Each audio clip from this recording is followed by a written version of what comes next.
Hey there, and thanks for joining us for The Weekly Grind, a podcast where we work out the topics that shape and influence the culture, community, and church of today from a biblical perspective. I'm Ben, here with my pastor and good friend Chip. He is the lead pastor, and I'm the worship pastor at the Napoleon Church of the Nazarene. This is The Weekly Grind.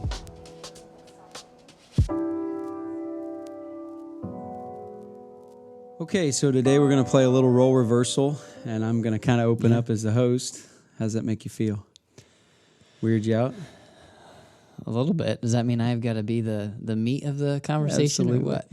No, it's just something that both of us talk about a little bit. I think it's because we're learning this in our own lives, and a lot of times it's easy to discuss, talk about, and work through stuff that's very relevant to you. You know, we live in the fastest paced culture, society ever. And in relation to our spiritual lives, it's really difficult to experience what God has for us when we are in the rat race, right? And I think the word has been so good, and the kingdom mentality is out there. God knew exactly how we were wired and what we needed. And so often I think it's been easy for us to acclimate to our culture and just get on the hamster wheel. And we lose sight of kingdom mentality, kingdom perspective, how God created us to live. And it's in this idea of rest. The Old Testament word is Sabbath. I mean, right in the middle of the 10 Commandments, the moral law of God, what does he say? Remember the Sabbath day to keep it holy. Yeah. And I think we just wanted to take a few moments today, probably out of our own experiences and our own working through, but also thinking that it's a relevant topic to talk about rest, right? Yeah, it's something I've been chewing on for the last couple of weeks, and we've been talking here and there in some passing conversations, and I like to think of it as so like in the medical field, they call it a practice, right? Right. Because you're constantly learning and growing and understanding. And, you know, that was the word that came to mind on the onset of this podcast and you opening is this is a practice. It's something that I'm continually working towards. It's to make it God-honoring, to make it we're going to get into the holistic idea of what that is and how it really sets us up for longevity in the way that God created us to function here on this earth. Man, I think the word longevity and productivity in our culture is work until you burn out, right? Yeah. I think God's perspective of productivity is a little different. And the way he wired us, who we are, there is something different. And I love the fact that, I'm just going to throw this illustration out there real fast. You know it's one of my favorite. But the idea of a company like Chick-fil-A who gets the idea that you don't have to buy into the rat race of 7 days a week. Open later, open longer, open earlier. All the time, 24/7, 24/7. And obviously they have some biblical perspective behind what they do. Yeah. But look at how in 6 days they are outproducing companies that are in this worldly mindset, kingdom of this world, all go, get all you can, when you can, gotta go, gotta consume, And Chick-fil-A says, nah, we're going to take a day off. We feel like it's healthy for our families, for our business, for productivity and longevity, so that when I show back up on Monday morning, they're incredible. Yeah. I think it's because they've built this rhythm. To me, it's a cool picture that we all relate to of how God wired us, right? Yeah. In our own lives. Yeah. And the same is true with the tithing principle as well. I mean, I know we're not talking about that today, but it's really cool. And again, if you're a company like that and you're closed for an entire day, just to think about the amount of money that you're losing, but giving that to God and knowing, wow, He's blessing you tenfold for absolutely for honoring Him and sticking with this principle even as you grow. Yeah, I think both of us have talked about this. if we take a detour just for a minute on the giving side, that it's no doubt in our lives that as we've given to God and been willing to say, hey, I'm going to give this to you, understand it's all his anyway. The blessings that come out of that, it's tenfold. It's probably 100-fold. We don't even realize. It is. And so I think this is a cool thing for us to kind of dig into. Obviously, when we read the creation story, God rests. Yeah. The scriptures show us that God doesn't grow weary or tired. So God doesn't need to rest. I think why he did that is to show us how we need to live. Because we are not God. Right? The 24/7 model of never shutting down is actually an idol of ourselves. Yeah. And in the rest principle, we admit and acknowledge that we are not God. Yeah. That we can stop and the world can keep going. Yeah. That we can stop and things are going to be there when we get back. Yeah. And like you and I were talking about Psalm 103, the Lord says, remember, he remembers that we are dust. He remembers our frame. Here today, gone tomorrow. We're fragile. We are. And we need rest. And he models that for us himself, which is crazy. To me, it's kind of like Jesus being baptized. Yeah. Jesus didn't need to be baptized. No. He did it as a symbol for us. Like an example. And so, hey, I'm going to rest so you understand who you are. Yeah. That you need rest. Well, and to do what the Father does and to see and to try to be like the Father, as Christ says, I mean, that's why that was the intent of him doing that. Absolutely. And as we strive to be more like Christ, that, the Sabbath is so rest. Having that rest is so crucial to the longevity and what he wants to do in us and through us in our lives that we can't do it on our own strength. Absolutely. If we can do it on our own strength, then it's not him doing it in us and through us.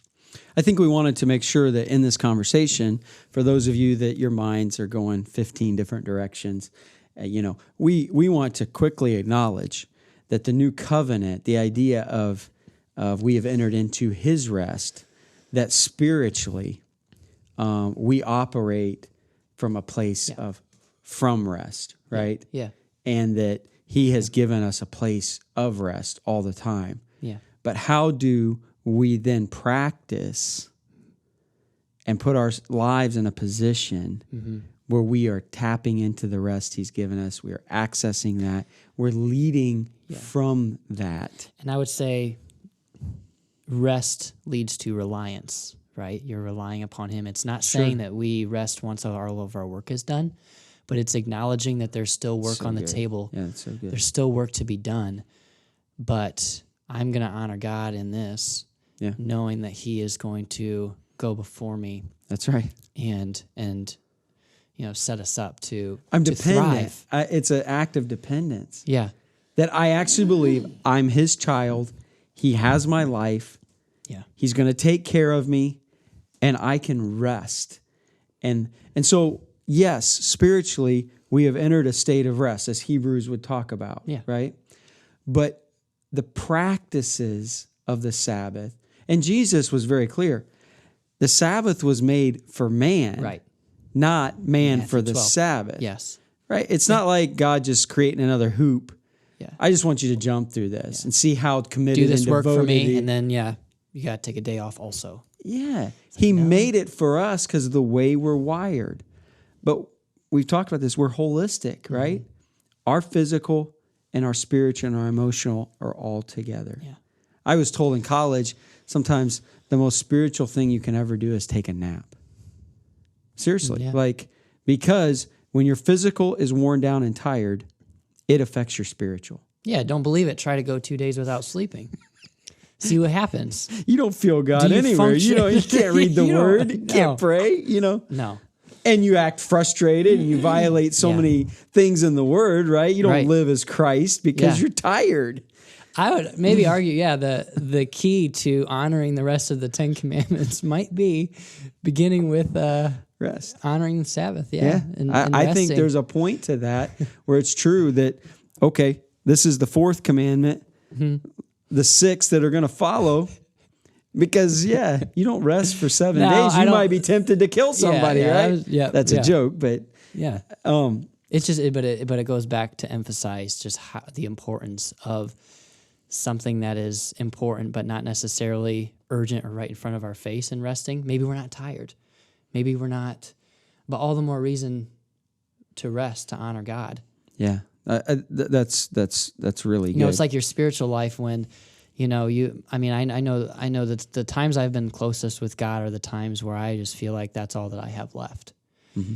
And it's so hard to honor him and to remember to, and the discipline of being devoted to him daily when things are going great, when I've got a lot of energy and everything's going well for me. Sure. But that's when it's so important to honor this. Same with rest, even when we're not utterly exhausted, to honor that.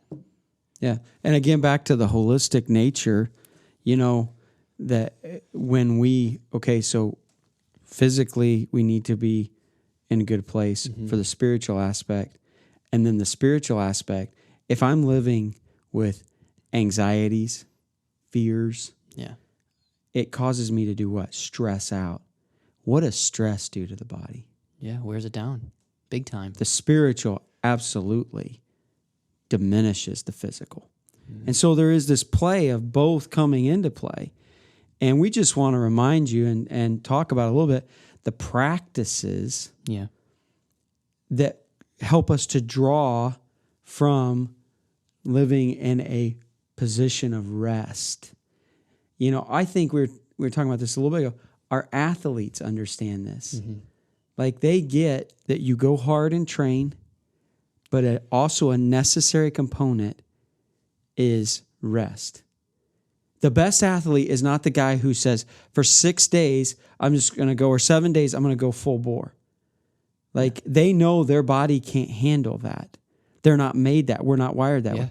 It's go 6 days and then recover, or 5 days, whatever you're doing. Mm-hmm. It's a general principle. And people that are doing that understand that principle extremely well. Right. And they're the most productive people. And they are. Right. I mean, they get it. They're the best, and they can keep doing what they're supposed to do for a longer time in a more effective way. Yeah. I think that's all we're trying to remind us of, that in this rat race of the kingdoms of this world, the kingdom of God, the kingdom of heaven recognizes that we are a people that are fragile, need to rest, have been granted rest, and need to live out of that. And I think for us, it's like a challenge. Ben and I struggle with this at times, wrestle in our own lives. But a challenge is, are you accessing the rest God has for you? Are you putting practices into play where you're honoring him by resting before him? Yeah. And it's, the excuses are as long as what, it's crazy the amount of excuses, but again, we all have that's exactly what we're saying, right? Is there's always things to be done. You've got 4 kids. Right. And a wife and obligations and a goofy schedule.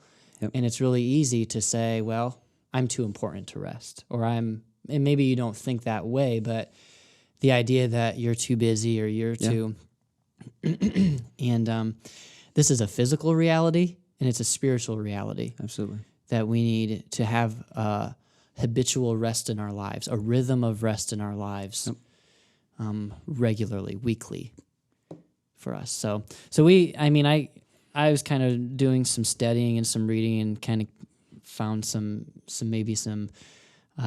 helpful tips. Yeah. And I don't know if you want me to kind of share a couple of them today. Go at it, man. First off, sleep. That's something that I'm actively. We hear medical science constantly saying there's no such thing as making up or catching up on sleep. There's no such thing as catch up sleep. Once you lose it, you lose it. And so I think the key to healthy rhythm and rest in our lives is getting the good 6 to 8 hours of sleep every night. We all have 24 hours in a day, and we're all trying to be productive. Yeah. You're not a hero. You're not, for sleeping 3 hours or 4 hours or whatever. Yeah. So sleep, it's as basic as that. And I think, again, if you build that rhythm in your life, more times than not, you're not going to be at a place where you're thinking catch up. Yeah. And that's not even doable. And then you are compromised in so many areas, not just your health, but your spiritual life. Yeah. Your ability to love at a high capacity. I know when I don't get sleep, man, I get a little irritable. I don't see, so sleep, honestly, one of the best things you can do spiritually is to have a regular, solid sleep patterns. Yeah. Yep. Number 2, I wanted to say drink coffee. Do what you enjoy. Do the things that you enjoy, the hobbies that you... Can I ask you a question? I thought about that because my wife, she knows it. If I'm not in rhythm. Let me just ask you, you're the coffee connoisseur, right? You are legit into that world. And you've brought me into that world. I actually drink it now, but do you think that maybe the explosion in the coffee industry is in some way correlated to our rat race of production, of never stopping, of going? Well, look where so instant coffee that was developed in World War I or II to send our troops to give them to give. So I didn't know that. So that's one of the things. It's like and now this is an essential part of. I can't get my day how many going. Millions of Americans' days, and then it seeps into the night, and you need coffee to keep you going. But and we're not that's dinging the coffee industry. No, obviously, it's a great thing. Yeah, enhancement to life. But when you start to live on coffee, to make it, that becomes you're not. Your body's not getting. That's what they sustaining need. You. Yeah, and then obviously your spiritual is gonna fall. Yeah, it's gonna suffer. Yep. But no. So the next point was do what you enjoy. In this, and what I mean by that is we live in such a production-based society culture that it may seem counterproductive to do something the world may see as menial. And I'm trying to think of a good illustration because you can argue exercise and that sets you up but take golf for example. That's a leisure sport, but having that as an outlet, doing something that you enjoy, just the fresh air, the opportunity to just be out there. Maybe it's being with a friend, whatever that is. That is very important. Let me just share from my own life just a little bit. Okay. Like I felt like on my day off, which my Sabbath is not Sunday, right? So I and you are the same. We have to have a day off. I felt like I was not supposed to do anything that was considered productive before noon. For me, mowing the yard is productive. I get into that mentality of checklist. Yeah. And so I just felt like the Lord wanted me to rest, like do nothing productive, be absolutely worthless in a sense, sleep longer, do something that's just maybe even a little bit mindless, but just let yourself go. And I felt like he was pressing in my heart that I want you to get this idea that you're walking away from always trying to be productive. And then, 1 o'clock, I'm out there mowing my yard and working around the house and hitting my lists. Yeah. Right. Not killing yourself, but also feeling like feeling satisfied for the day. Right. And in that, I know it's not really work, but it is work. I just needed to, I felt like for me personally, that was like his thing is like, I don't want you to do anything before noon that's knocking off a checklist. Yeah. You don't need to be productive. You need to cease. And you need to restore. And you need to consider me. And you need to, all those things, which hopefully I'm considering it every day. But I think there's something to that. Yeah. Yeah. And I've shared one of my big hobbies is gardening and landscaping. And I think one of the reasons that is because in ministry, you don't always see the fruit of your labor. Oh, absolutely. And so for me, Very rarely. right. And so for me, Yeah.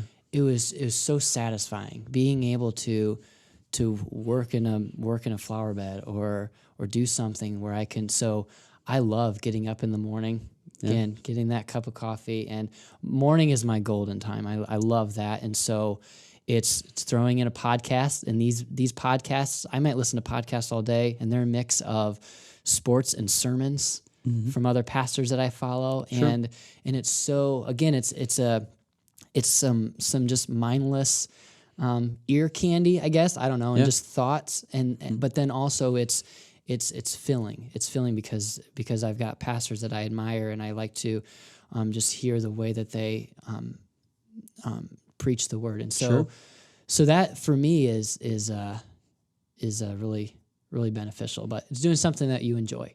Yeah. So I think that's an important point. Another point is rest before you get tired. I think we might have talked about that. And really the idea is you don't rest once you're exhausted, once you're all spent, but it's honoring God in the rhythm of rest that keeps you at that level. Staying at a high level. Sustainability. A peak level. Yeah. That's right. Yeah. Having a rhythm to your rest. When you're resting, rest, but then also another point was resting from social media and other electronics. And because, again, we lived in a society where we're always plugged in, right? Yeah. And so that's twofold. The need to check emails constantly, or to constantly be on, to constantly be available. Yep. And I know some of, going back to the Jewish culture, I've heard men and professors and rabbis talk about. I was listening to a podcast, a rabbi sharing with a successful businessman just his rhythm of rest, and it was unplugging. And this guy lives in New York, and Rabbi was talking to him and sharing about just the time that he started to understand the need for rest and unplugging in his life. And so he started with 1 hour a week. He would turn off his email and his computer and disconnect. He says it was excruciating for him. But over the course of a couple months, it turned into a half a day. And through that, he started to see success in other areas. And then it turned into an entire 24 hours, where Friday night to Saturday evening for him was totally disconnecting from social media, from electronics, and just finding that just that rest in that time. Even too, like from news cycles. Yeah. Like not thinking about what's going on in the world. Totally getting quiet. Yeah. And I don't want to spiritualize everything, because again, but this biblical principle of rest and Sabbath is so true in the physical.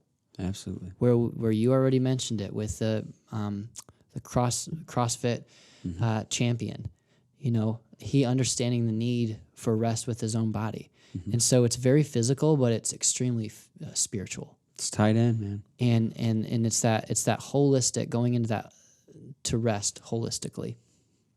So, I think for us, we would love for you to stop as you listen to this podcast and just look at your own life and say, am I resting? Have I built a pattern, a practice in my life of rest? And if I can interject one more idea is, for those of us with children, you just said building a practice of rest in our lives. You've got eyes on you constantly. So more than the things that you say, it's the things that you do and the things that you model to your kids. Yep. And so what is it that you want for your kids, and the way that you want them to live their lives, and what are you modeling for them? Absolutely. And this is an extremely important principle and practice in our lives, I think, that we should model. The children of Israel and all the nations around them were the one that stopped for a 24-hour period. And they modeled something that I'm sure the other nations thought, what are they doing? I think there's a core principle involved still today for the people of God and the kingdom of God, where we stop to worship, to rest, to depend on our Creator in a tangible way, where we just recover, recuperate, we honor Him and allow our minds to consider Him in a deeper way. And we recognize that we are not gods. We are fallible, we're fragile, and we need Him. And living that way. And what's cool is I think that when the kingdom of God, the people of God do this, what He does through our lives outpaces the productivity, the quality of life of the people around us. You want quality of life? You have to build in the spiritual principle of rest.